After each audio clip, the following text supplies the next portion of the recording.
Let's try it again. Good morning. All right.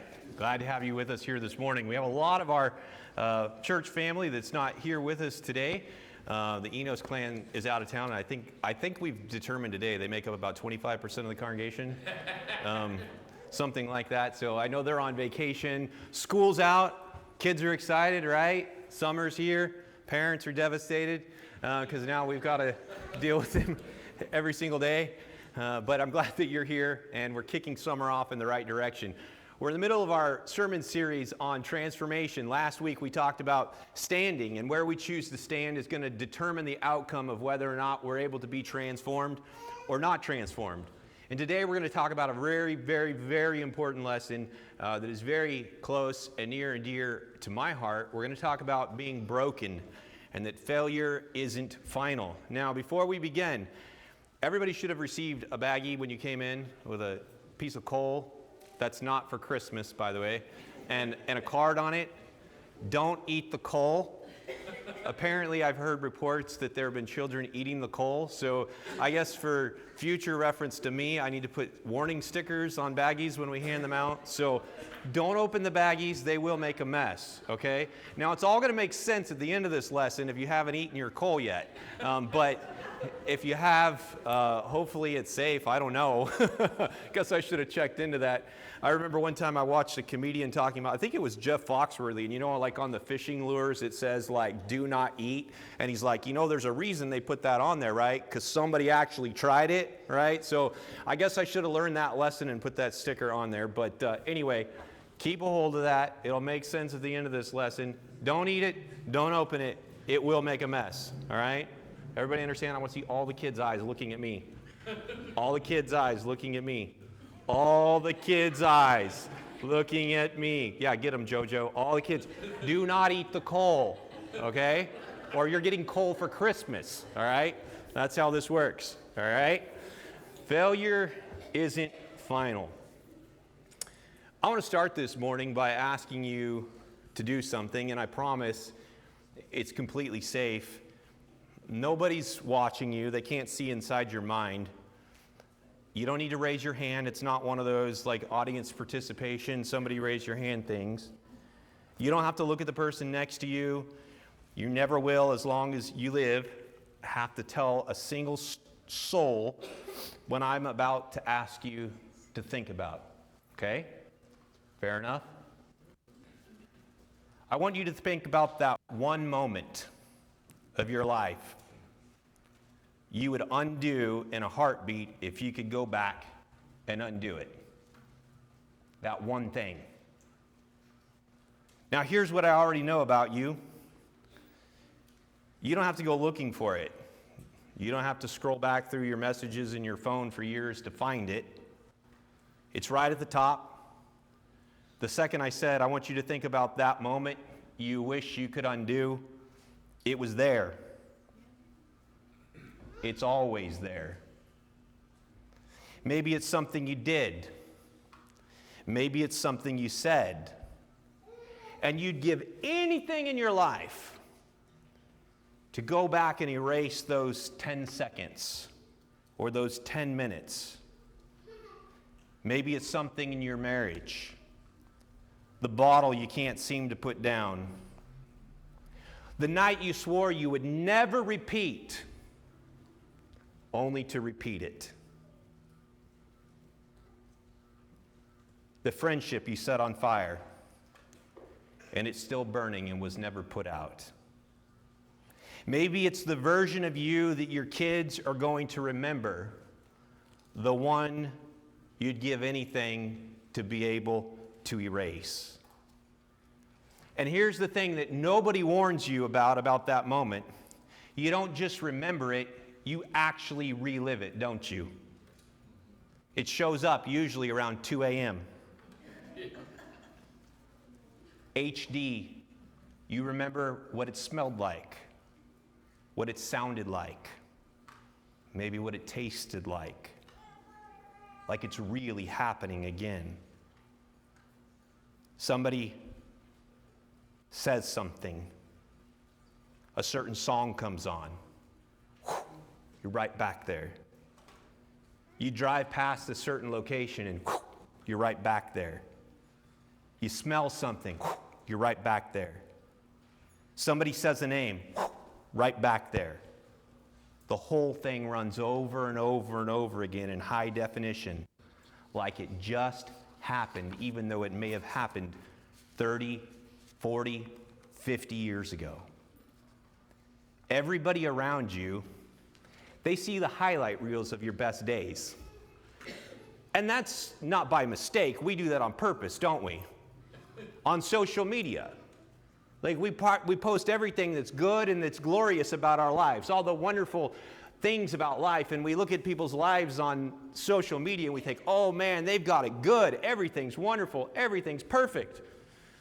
I'm guilty of that. Go back and look at my social media feed from this week. Oh, showing homes, selling homes, having fun with the family. I didn't post about the fact that the HVAC system went out one day. A couple days later, we drove home and water was pouring out of the garage because the sewer system backed up. Didn't post about that, right? We see the highlight reels of our lives. But that moment, you're still watching that tape on rewind. But can I tell you what the real problem is? Because it's not what you think. It's not that you failed.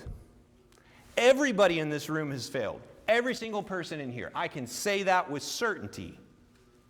Failure is not the thing that's eating you alive. The thing that's eating you alive is somewhere between the day that happened and this very day today. That failure stopped being something you did, and quietly inside your mind, it became who you are. You stopped saying, I made a mistake, and you started believing, I'm a terrible person. I failed because I am a failure.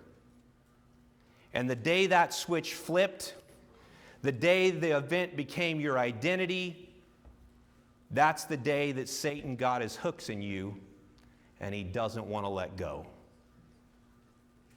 And so you do what shame makes everybody do. You hide it.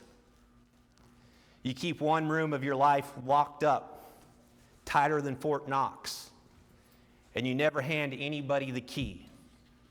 You shrink. You quit raising your hand for the thing that you would be great at because some voice in the back of your head says, people like you don't deserve to be able to do that anymore. You sabotage the good things before somebody can take them away from you because you don't want to feel that pain ever again. You sabotage the good things. Coolest part of all, you quietly decided that God feels about you exactly the way you feel about you. And you disqualified yourself before God ever did. So let me say out loud the question this entire room is carrying right now, the one nobody will say. And really it's two questions. Is the worst thing I've ever done the truest thing about me? And does that mean that God is finished with me? Now, I'm not going to answer that yet. I want you to sit in that question for just a second. Because I know that for some of you, it's been the soundtrack of your life for years, your anthem. But I'll tell you this much before we take one more step. The answer is not what shame has been whispering in your ear. So here's my promise to you. If you'll stay tight with me for the next half hour, you're going to walk out of this room able to do something that maybe you haven't been able to do in years. Look your biggest failure dead in the eye and not cower and not flinch. Not because it didn't happen, no, it happened, but because you finally understand what God actually does with broken things. He doesn't throw them away. He picks them up. The thing you've been hiding could turn out to be the very thing that He uses for His glory. By the time we're done, the failure you walked in here ashamed of, you just might walk out of here grateful for. And I'm not going to argue that from a theory. I'm going to show you that from the real life of a human being that walked the face of this earth. And today we're going to talk about one of the people in the Bible that's not the person I want to identify with the most, but I always seem to identify with the most. You know, when I read the Bible, I read about great characters like Joseph. Man, that dude had absolute integrity. I remember one time when I was a teenager, somebody said, find me one example in the Bible where Joseph ever sinned or did anything wrong. I thought, oh, challenge accepted. I've now been through seminary, master's degree graduate programs, no original languages of the Bible. I still haven't been able to find where Joseph messed up. I don't relate to Joseph. I wish I could. Instead, I relate more with Peter, the guy we're going to talk about today. On the last night of Jesus' life, sitting at the dinner with his closest friends, Jesus tells them in Matthew chapter 26 and verse 31, tonight every one of you is going to fall away from me.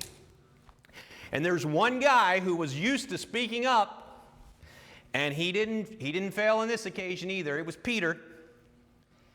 And of course, it's Peter, always Peter, the loud one, the bold one, the first to open his mouth, the first to put his foot in his mouth. And he says, not me. Matthew chapter 26, verses 33 through 35, not me. Even if every single one of them abandons you, I will never. I would die first. Write this down somewhere. The bigger the boast, the harder the fall. A few hours later, it all comes apart. Just a few hours. Not even days. A few hours later. Soldiers show up in the dark. They arrest Jesus, and not every one of those disciples who said they'd stayed. They all scattered. In fact, they ran. But give Peter this much. The text tells us in Luke chapter 22 that Peter at least followed from a distance. Luke is careful to tell us in Luke chapter 22, verse 54. And Peter kind of slowly makes his way into the courtyard of the high priest. And he ends up standing in the courtyard of that high priest, and it's cold outside. Do you remember this? It was so cold out there that there was a fire made out of coal that some people had made. And Peter goes over to that charcoal fire to warm himself and his hands in John chapter 18 and verse 18. Now I want you to hold on to that fire because we're going to come back to it. And while he's standing there in the firelight, a servant girl looks at him and says, "Hey, aren't you one of his?" And Peter, the rock, that's what his name means, right? The man that swore that he'd die before he ever denied Jesus, says, "I don't know what you're talking about." Strike one. A few minutes later, somebody else comes by and they say, "You're one of them, are you not?" Peter says, "I am not." Strike two. And a third time, Matthew tells us Peter started cursing and swearing when they asked him, and he said, "I don't know the man." Strike three. And right then, a rooster crows. And Luke tells us something that none of the other Gospels tell us.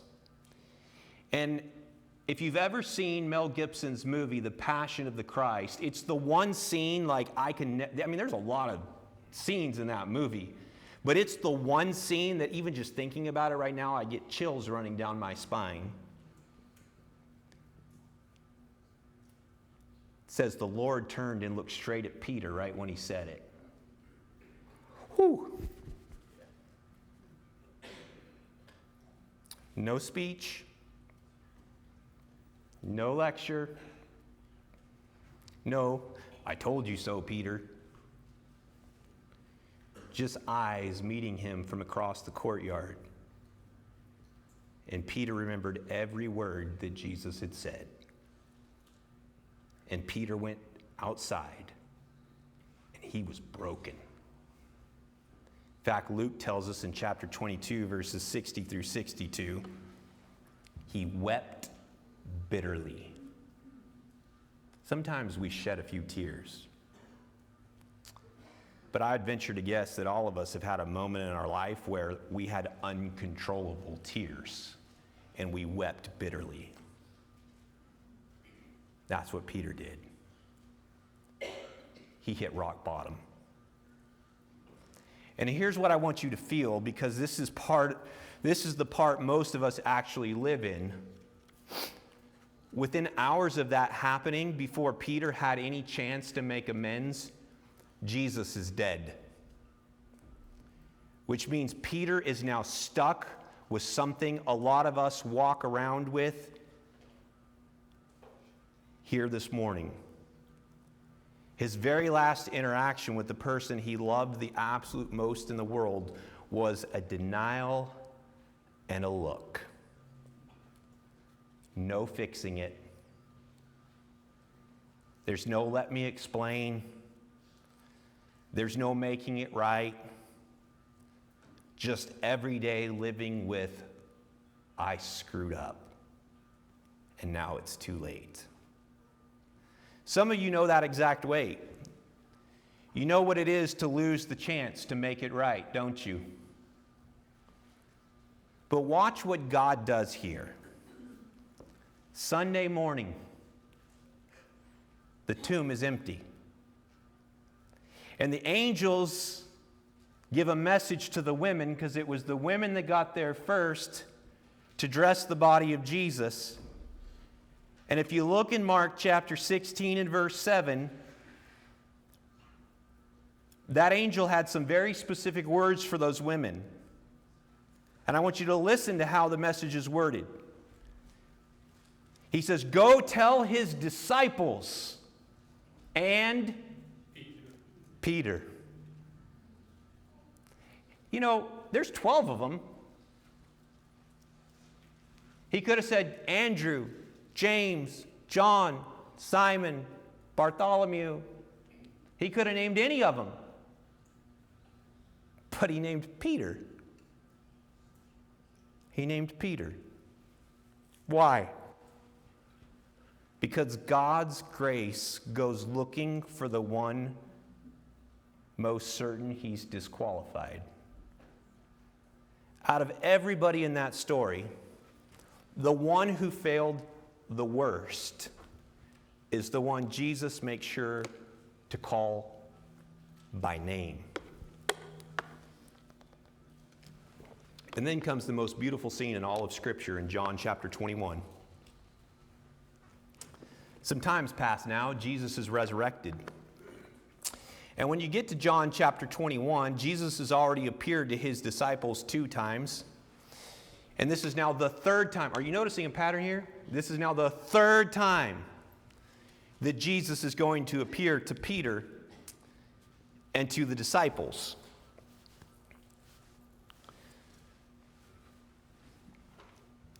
It's funny to me in John chapter 21, somewhat ironic.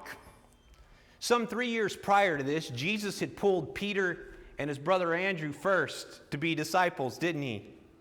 And do you remember what they were doing when Jesus called them? They were fishing. And now when disciples don't know what to do because their whole plan of what Jesus was supposed to do didn't happen, and they're perplexed, instead of going about their God-given mission that Jesus had been training them for 3 years, what does Peter decide to do? He looks up at the rest of the disciples and he says, "I'm going fishing." You see, Peter's actually going back to the very thing that Jesus had pulled him away from just 3 years prior to that. I'm going fishing. And as things go, they fished at night, and it seems like I was on the boat because when I go fishing, I catch nothing. And the disciples caught nothing. Somebody must have put a banana in the boat. You've ever heard that story? Like, the reason you don't catch any fish is because somebody put a banana in the boat. I have no idea where that thing came from. They didn't catch anything. And now the sun's coming up, and they start to head back towards the shore, and there's a man standing there on the beach. They don't know who it is, and he tells them to cast their nets to the other side, and whoosh, whoa, all these fish. And they're like, oh my goodness, this happened once before. And you know who it was? It was Jesus before. And you notice here in the text, when they start going back to the shore and rowing, but not Peter. In verse 7, when Simon Peter heard that it was the Lord, he put his outer garment on, for he was stripped for work, and he threw himself into the sea. And he swam back to the shore to see Jesus. And John was there also, who saw this with his own 2 eyes, and praise God, wrote it for us so that we can read about it here today. And he gives us one small detail that he didn't forget. And if you look, he says there in verse 9, when they got out on the land, they saw, look at this, they saw a charcoal fire already laid, and fish placed on it and bread. Now here's why that detail will preach to you for the rest of your life. That original word in the Greek that's used there is only used 2 times in all of the New Testament. It's used when Peter was warming himself by the charcoal fire and denied Jesus. And it's used here in John chapter 21 and verse 9. It's an extremely rare word in the Greek language. And it's not a mistake that the Holy Spirit had John write it here. In the entire New Testament, it only appears twice, in the courtyard and in here. Do you understand what that means? The smell of the charcoal fire would have hit Peter and dragged him instantly back to the worst night of his entire life. You know when you go camping, you go up into the Sierras and you get that smell of that pine tree, just all of a sudden all the memories of all the childhood camping. If you grew up going to Bible camp up at YBC, you know that smell, right? Like it's just like instantaneous, all of the memories. All the crazy things you did, the midnight hikes, the stupid stuff you did when you were a kid, all of it just whoosh, back in your mind. Surely that happened to Peter, but it wasn't good memories, was it? It was a memory of when he denied Jesus. And once, right here on the beach, there's that charcoal fire. He chose to build Peter a charcoal fire on the very same kind of ground where Peter fell apart. And he does not avoid the scene of the failure. He walks right back into it. And Jesus redeems it. And then a little while on, as this is going on, they finish breakfast. And 3 times Jesus is going to say to Simon Peter, Simon, son of Jonah, do you love me more than these? And he said to him, yes, Lord, you know that I love you. And then listen to this. He said to him, tend my lambs. He asked him a second time. And then he says, tend my lambs. Feed my sheep. And then he asks him a third time. Are you noticing a pattern here? Simon Peter, do you love me?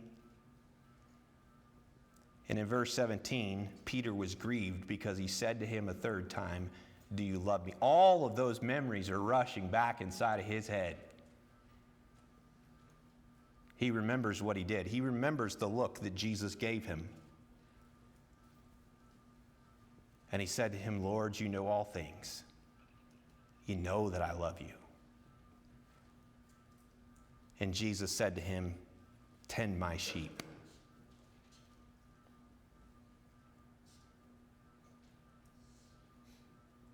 He doesn't rehearse the failure. Jesus doesn't say, I told you so. Jesus doesn't say you're worthless.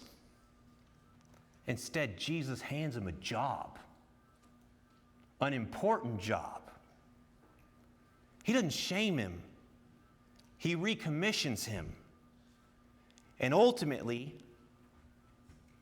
when you read down just a little bit further, Jesus says to him, you follow me.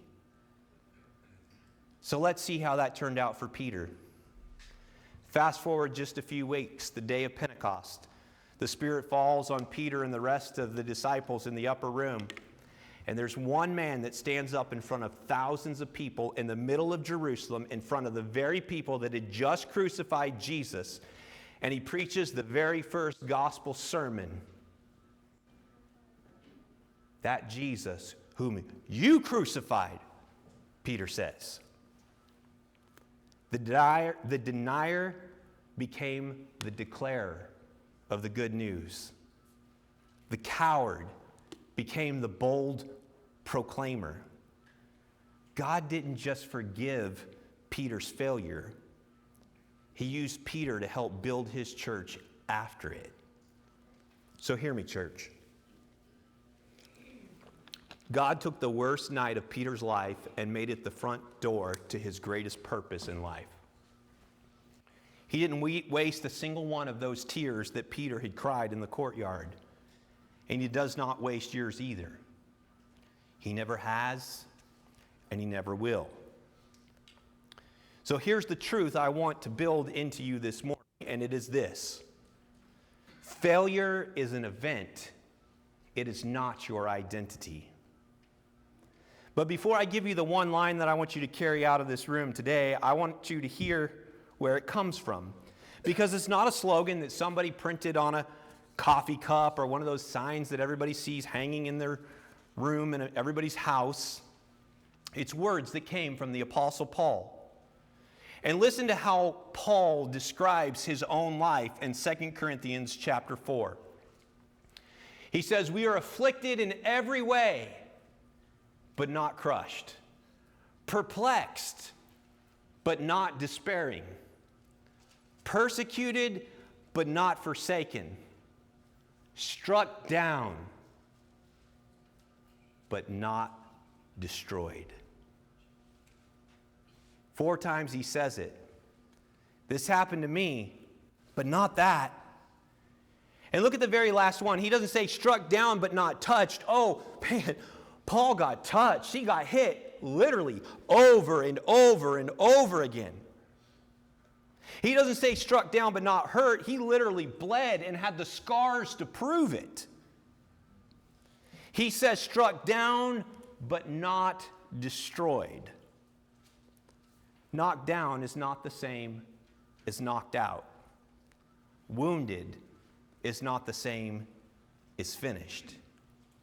And broken is not destroyed. So here it is. Paul started the sentence, and we're going to finish it. Broken doesn't mean destroyed. Your failure is something you did. It's not someone you are. It's an event, not an identity. Broken doesn't mean destroyed. Peter denied Jesus 3 times and still preached Pentecost. And that day, over 3,000 souls gave their lives to Jesus Christ. Broken, but not destroyed. The same fire that exposed Peter became the fire where Jesus restored him. God will go back and redeem the very scene of the crime. Broken doesn't mean destroyed. The bread had to be broken before it could feed the 5,000 in Matthew chapter 14. The jar had to be broken before the fragrance could fill the room in Mark chapter 14 and verse 3 and in John chapter 12 and verse 3. Broken doesn't mean destroyed.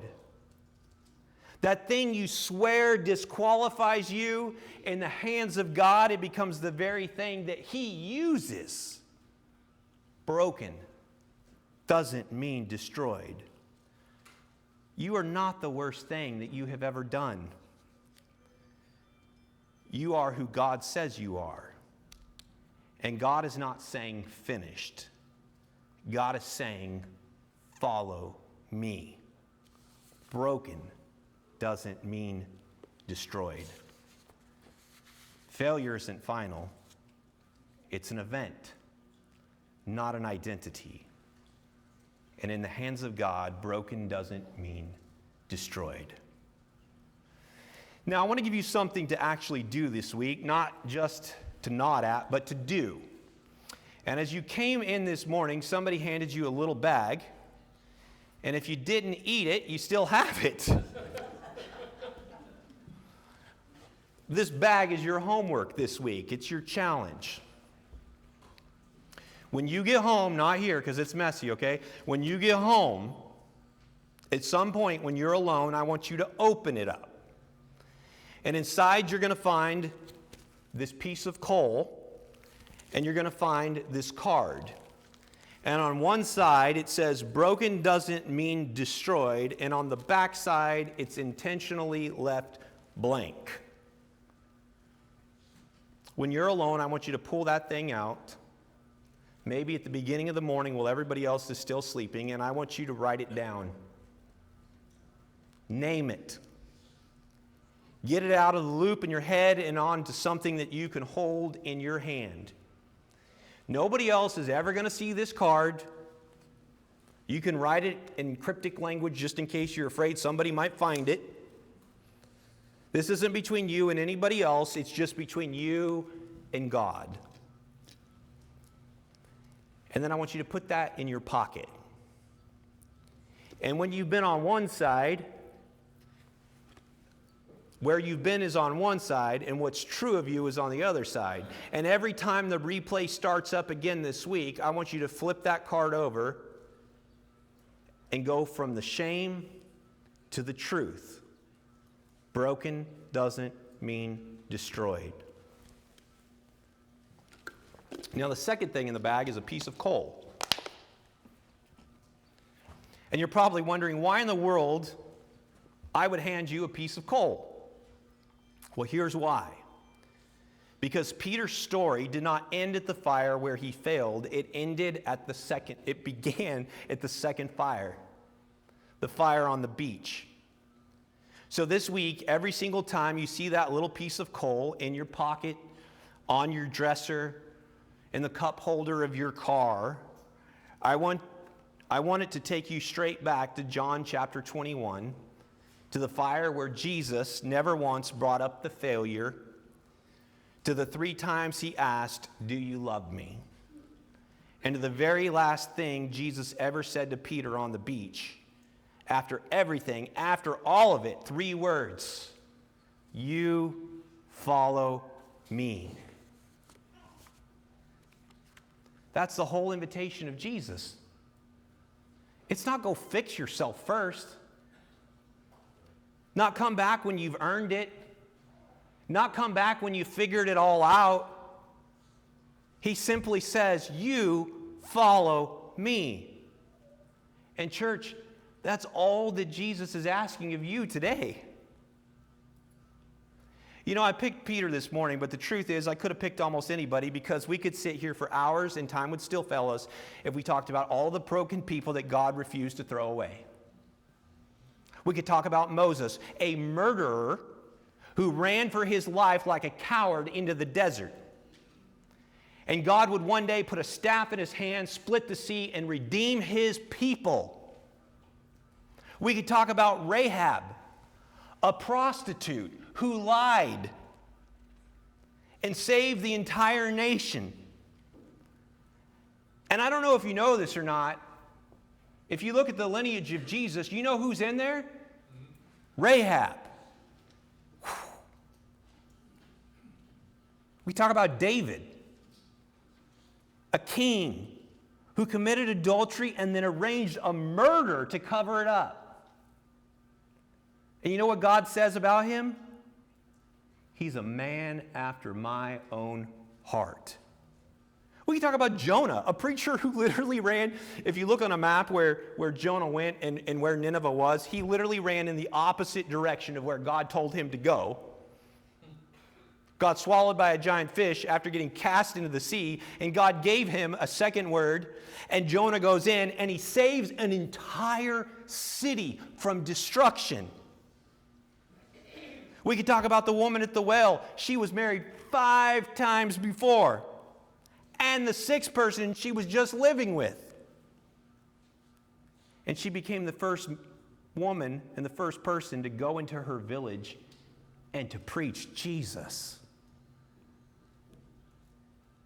We can talk about Paul. He stood and held the coats while they stoned an innocent man, dragged believers off to prison. Think about that. And God used him to write over half of the New Testament. We could talk about John Mark, committed to be a missionary, and quit on the mission field, just walked away.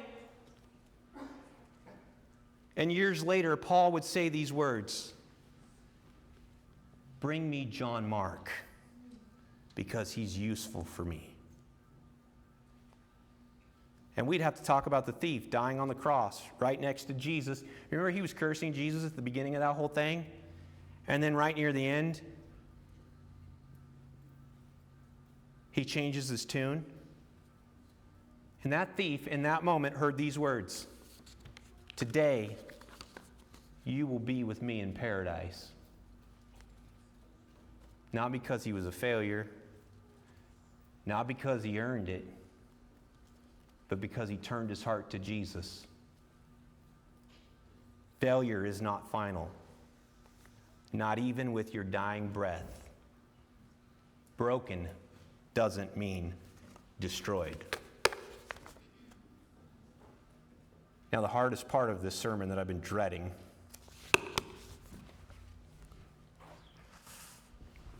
I want to tell you a little bit about my story. About 7 years ago, I was waiting for my family to come home, and they never came home.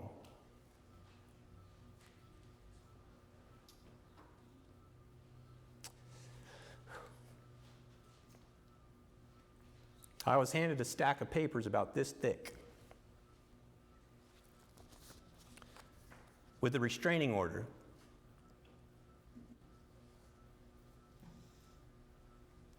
And attached to that restraining order, and the reason why it was granted, was letters that had been written to a judge.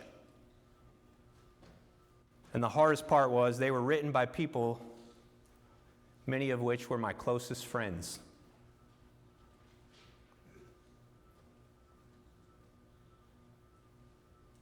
Some of what was in there was true, not hurt. But what hurt even more was the vast majority of it was an absolute lie. And I felt ashamed. I was told I would never see my children ever again. I was broken. I slowly tried to rebuild my life. Several years later, as things were starting to get better, I got COVID. Anybody here get COVID?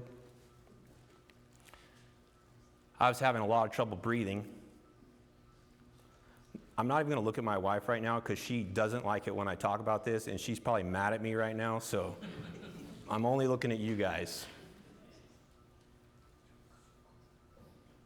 The doctors prescribed to me high-dose prednisone, 40 milligrams a day. When you leave here today, I want you to go home and Google prednisone psychosis. I literally lost my mind. They thought I was bipolar. I spent over $100,000 in like 48 hours. I just started dating this wonderful woman, and she was in tears, so she called her sister to come get me and take me to the hospital. because I was acting crazy. And for some crazy reason, I was acting crazy. I decided to throw my future sister-in-law's phone out of her car window on McHenry. And then I decided I was going to go get it. So I scaled the wall and ran across the top of a roof of a mobile home. And the police showed up. And I was arrested. And I spent 7 days in jail. The good news is, I don't remember most of it. But when all of that happened, my future wife and my parents saved me. They bailed me out of jail. They got me to one of the most wonderful human beings I've ever met. When everybody was just condemning me and I was feeling utter shame, he had me sit on his couch, repeat what happened. And he said, "Well, sounds like you're bipolar." And you can imagine how I felt when that happened. He goes, "But that's impossible. You're too old." Guess that I am gray and balding. He said, "Bipolar disease sets on in your early 20s. It can't be that. Tell me what happened." So I started telling the story. And I got COVID, and they gave me, what'd they give you? Okay. He said, "Go, I'll call you in a couple hours." A couple hours later, I get a text message. He said it was the prednisone. 5% of people that take high-dose prednisone experience this lovely thing called prednisone psychosis. And guess what? I'm in the 5%. The good news is, from that moment of brokenness is really when my life started to get rebuilt. For so long, I was angry at God, and I was mad at people in His church. But now I see that God had another plan, that He was taking my failure to transform me into something way bigger than what I had ever been before. And that's how I know from personal experience that broken doesn't mean destroyed. So here's what I'm asking you to do this week. Do the one thing I've put in your hand. Pull out the card, and on the blank side, when you get home, write down the very thing that you've been carrying. And no, you're not one day going to have to stand up here and tell everybody what you did like I did. It's just between you and Jesus. And every time your hand brushes that little piece of coal, let it take you straight back to that beach, to Jesus looking a failure in the eye and saying, "You follow me." Don't carry that shame.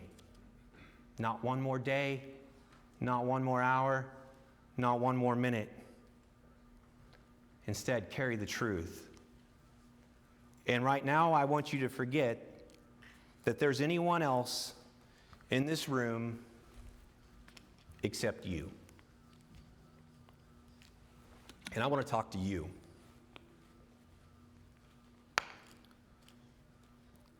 I want to talk to just you, because if you walked in here this morning carrying something broken, I'm not asking you to fix it. I couldn't fix mine, but Jesus did. I'm just asking you to bring it. And if that's you, I want you to be bold. When we stand up in just a moment to sing the invitation song, I want you to get up out of your seat, and I want you to come down here to the front. You don't have to say a word about what your brokenness is, just that you're ready for Jesus to reclaim your brokenness. And one of our elders will meet you up here on this front row and put a hand on your shoulder, and they will pray over you for strength. Because that's exactly what God does. He takes broken people like you and me, and he makes them giants for him when we follow him. The same God who walked down a beach and made a coal fire for Peter is already standing here today with a coal fire ready to take your brokenness and transform you into his glory. It's time.